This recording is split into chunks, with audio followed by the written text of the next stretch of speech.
It's time for the Longines Chronoscope, a television journal of the important issues of the hour, brought to you every Monday, Wednesday, and Friday.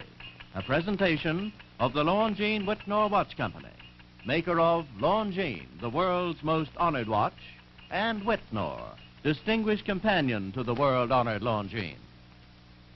Good evening, this is Frank Knight. May I introduce our co-editors for this edition of the Longines Chronoscope?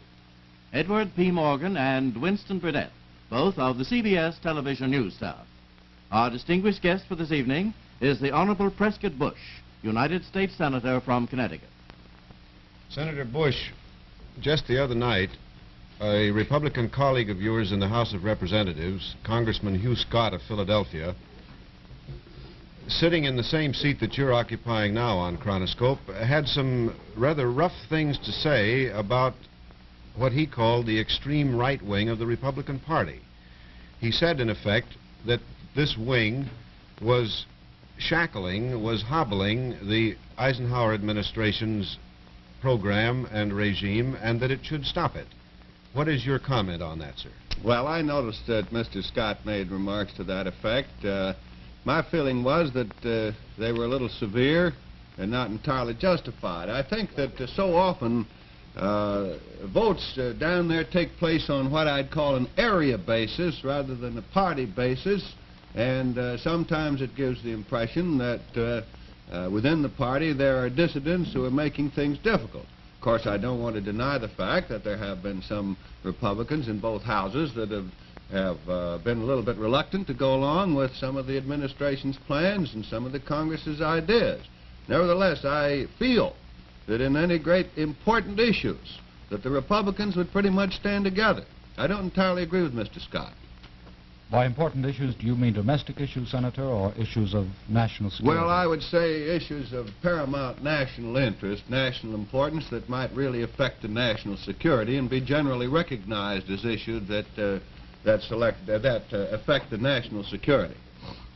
Well, let's approach the contentious elements of the discussion from another angle, Senator. I might say right there in that connection, further, if I may, that I can hardly think of a vote which has been what we might call a part of the Eisenhower program, and I think there are 47 votes that might be said to be votes of that character, where the Republicans didn't pretty well hang together on that. The Democrats split much more often than the Republicans did. That's a matter of record. Yes, sir. To continue, if we may, for a moment, the contentious elements of politics, Mr. Truman interrupted a long silence the other day on Labor Day, and there was an accompanying tinkle of shattered glass, so to speak. He attacked the administration with both fists, and as I remember his speech, he said that this was a business administration and that it was not doing the common people as a whole any good, and that it would raise the interest rates, which helped money changers but not much else, and that it wasn't doing any good with public resources. Now, that's a large mouthful, but maybe you'd like to handle it piecemeal. Well, Mr. Morgan, I read most of Mr. Truman's speech in Detroit, which is the one I presume you refer to, and to me it was very reminiscent of October 1952. It's very hard for me to believe that the people of the United States think that President Eisenhower is a tool of the selfish interest. They just won't believe that kind of charges because there's no basis of fact in them whatever.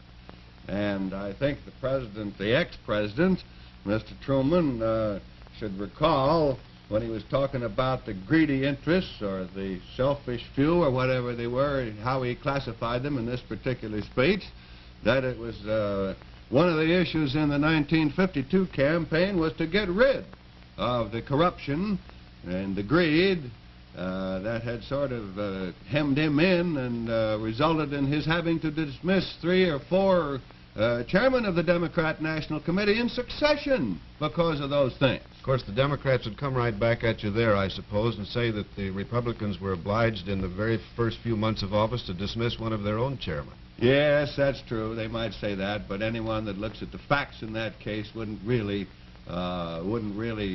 consider that that was a comparable case at all. Well, That Senator, thing- That was Senator, right out in the open. I mean, that was Mr. Roberts. It was a very unfortunate thing. I agree, but I don't think it's comparable to the things we're thinking about at all. Senator, on this subject of higher interest rates, I think the President gave us some cue as to the political ammunition that the Democrats will be using as they look ahead to the congressional midterm elections. You were a member of the Banking and Currency Committee, and That's I think right. most of us are men on the street when it comes to these banking matters. Do you have any man-on-the-street answer, any man-on-the-street explanation of the higher interest rate policy of the administration? Well, the real answer to the situation is that the policy of the Eisenhower administration is to stop inflation, to return to the people a sound dollar, an honest dollar, so that when a man has saved some money, that money will be worth as much in goods and services 5 years, 10 years from now as it is the time he saved it. Now, that is the policy of the Eisenhower administration. In order to do that, one of the things they had to do was stop suppressing interest rates, which for years was done by the previous administration. One of the most inflationary things you can possibly do, as was so very well pointed out by that outstanding senator on the Democrat side, Mr. Paul Douglas of Illinois. He's the one that made the case for the policy of the Eisenhower administration in favor of stopping inflation and therefore stopping the inflationary forces. In other words, you've got to attack it at its roots and not on the surface. And that's what's happened. Senator... And, as a matter of fact, interest rates have gone up some, but they started going up, as Mr. Truman very well knows, in March of 1951. And they have gone up since then, up until last June, and they've sort of stabilized now.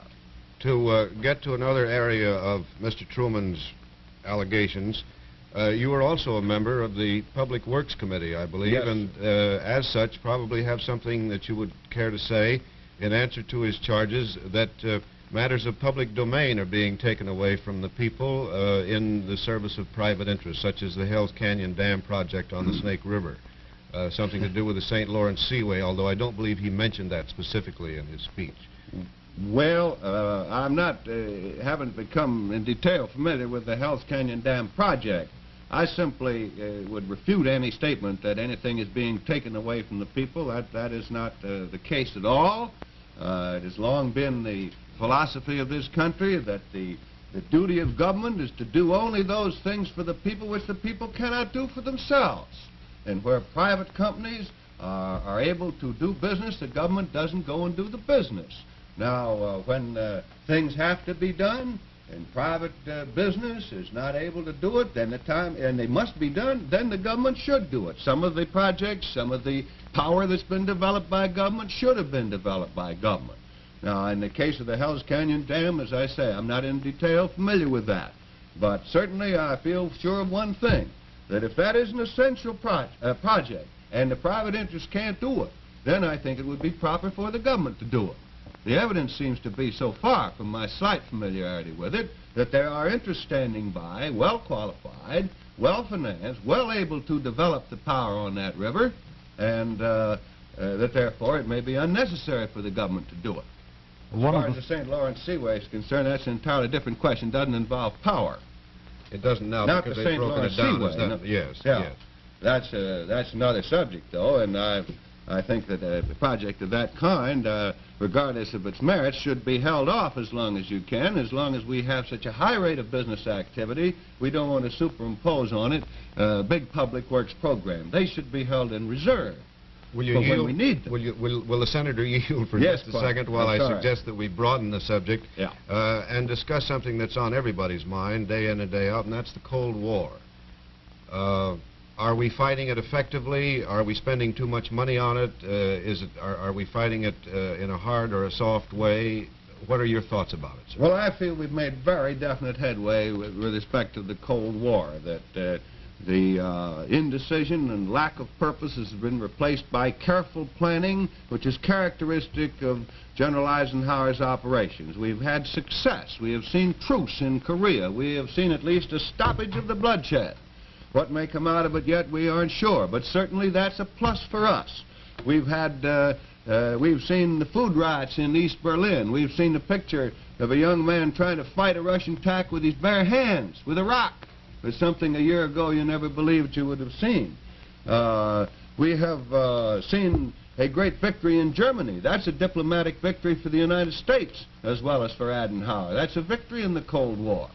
And we have seen here the Congress cooperating with the President in such matters as voting to send surplus foods to Europe, legislation which will admit into this country over the next couple of years something over 200,000 refugees from behind the Iron Curtain. That was a Cold War bullet we were shooting there, and a very effective one in the opinion of the managers of the Cold War.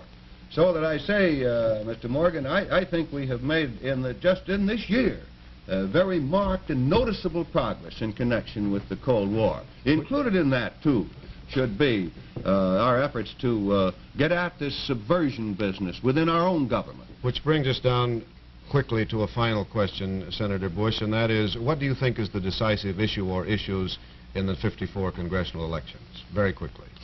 Well, of course, that you ought to give me more than 1 minute for that. I'm sorry. I would say that the decisive issue is going to be the record of the Eisenhower administration for the first 2 years, or you might say right up to now, next year. That's going to be the record. The Eisenhower administration and the Republican Congress has not had time this year to complete its program, to do full justice to the planks in our own platform. You feel it will stand on its own merits? I feel that it will stand, and stand successfully when that time comes. Thank you very much, Senator Bush. Yes, sir. The opinions that you've heard our speakers express tonight have been entirely their own. The editorial board for this edition of the Longines Chronoscope was Edward P. Morgan and Winston Burdett, both of the CBS television news staff. Our distinguished guest was the Honorable Prescott Bush, United States Senator from Connecticut.